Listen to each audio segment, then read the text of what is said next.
Gagawa tayo ng instant low-carb pizza. Una ay magme-melt lang tayo ng butter sa pan.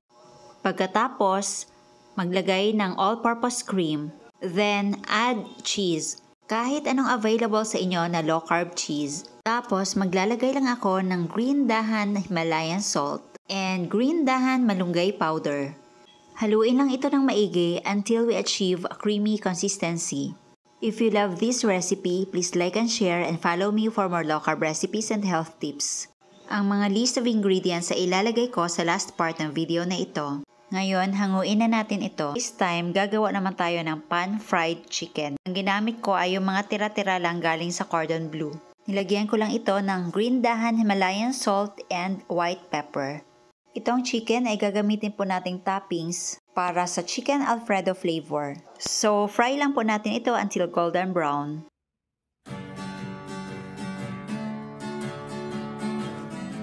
Ngayon, mag-assemble na po tayo. Gagamitin ko po ang green dahan fluffy protein bread loaf. Maglalagay lang ako ng ginawa natin kanina na white sauce para sa ating chicken Alfredo flavor. At saka tomato paste naman para sa red sauce para sa ham and cheese flavor.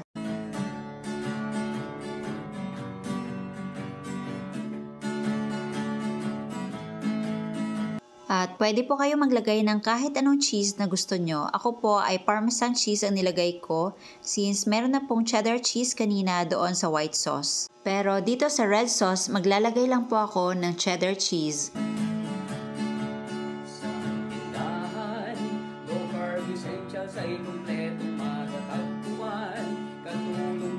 At ngayon, maglalagay ako ng parmesan cheese. At syempre, yung ham.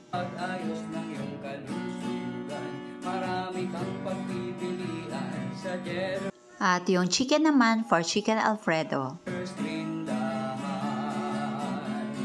Baking essentials, condiments, nuts and At ang panghuling cheese, mozzarella. healthy oils, coconut products, superfoods, herbs and spices, low-carb breads, kakaning, at may sugar. Tapos mag-sprinkle lang tayo ng green dahan malunggay powder. Ulam pa. Happy ang pamimili sa Cheddar's Green. At ngayon, ilagay sa oven toaster for about 2 to 3 minutes. Pero kung walang oven toaster, pwede po sa kawali at tatakpan lang. So, eto na po ang ating instant pizza. Ayan. Ayan po ang instant pizza natin. Super dali. Ayan.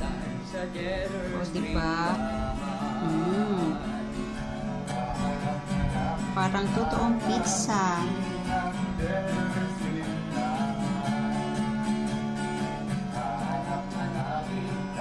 At ngayon, tikman na natin. Unahin ko po itong ham and cheese flavor.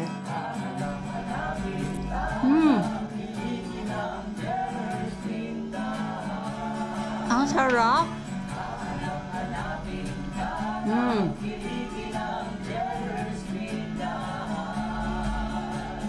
Tsaka, eto naman.